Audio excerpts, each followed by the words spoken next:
Good evening, Grace Harbor. It's Dan. I hope you had a great Wednesday. Well, when we wrapped up the podcast this morning, I got an idea. Since today is Christmas for Orthodox Christians, what if I went and got some special cookies so our family could have a mini Christmas celebration after dinner tonight? I would normally go to Auden and Brookie's Ice Cream and Cookies, but then I remembered that when we tried going to the Fruit of the Earth Bakery on Monday, they were unexpectedly closed. So I decided to pop in there to check on Brie, who owns the bakery, and make sure everything was okay. It turns out that something in the oven had broken, and without an oven, you can't bake anything. She was able to get it fixed that day, and they were back open yesterday. I said, "My goodness, that can't be how you wanted to start the new year. That must have been frustrating."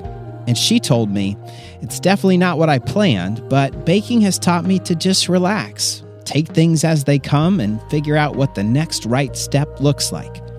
She said that on paper, baking looks a lot like science. There's precise measurements and steps that you take, and it feels like as long as you follow them, you'll get the results you want. And some of the time, that's true. But other times, it's like the dough has a mind of its own. You'll do everything right, and it just doesn't turn out the way you expect. Sometimes it's due to the ingredients you're using. Your baking powder might be old, or your butter might be too cold or too soft. Sometimes it's your equipment, like your mixer or your oven. Even the weather can affect things. If it's cold and dry outside, you have to do things differently than when it's warm and wet. She's been baking long enough that she can usually anticipate challenges or changes, but other times she'll be completely surprised. And in those moments, what's most helpful is not getting upset, but slowing down and asking what the next right step is.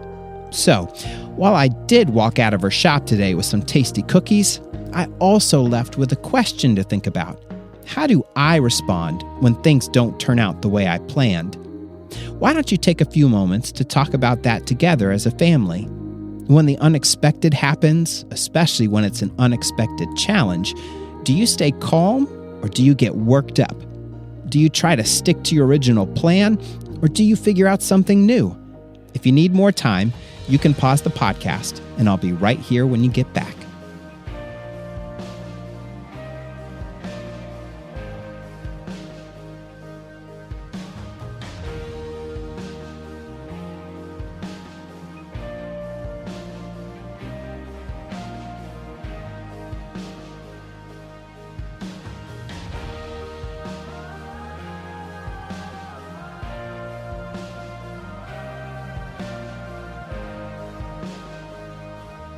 If I'm being honest, I want to be like Brie and go with the flow, but more often than not, unexpected changes can throw me off.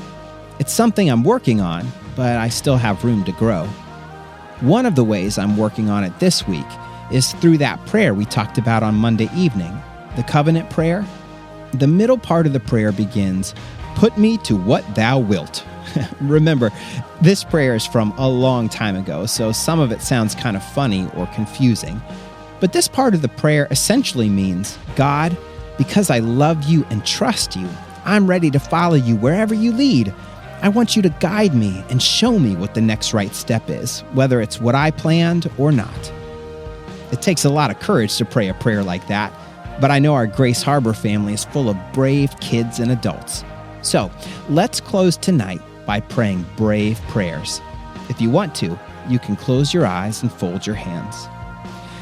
Dear God, because you love us, you care about what we want and what we have planned. We thank you for the ways in which you help us achieve our goals and live our dreams. We also know that sometimes you guide us to places and experiences we could never have anticipated. Help us to slow down, to remember that this is also because you love us, and to look for the next right step. Give us the courage to follow you wherever you lead us. Amen. Okay, Grace Harbor, get a good night's sleep, and I'll talk to you in the morning.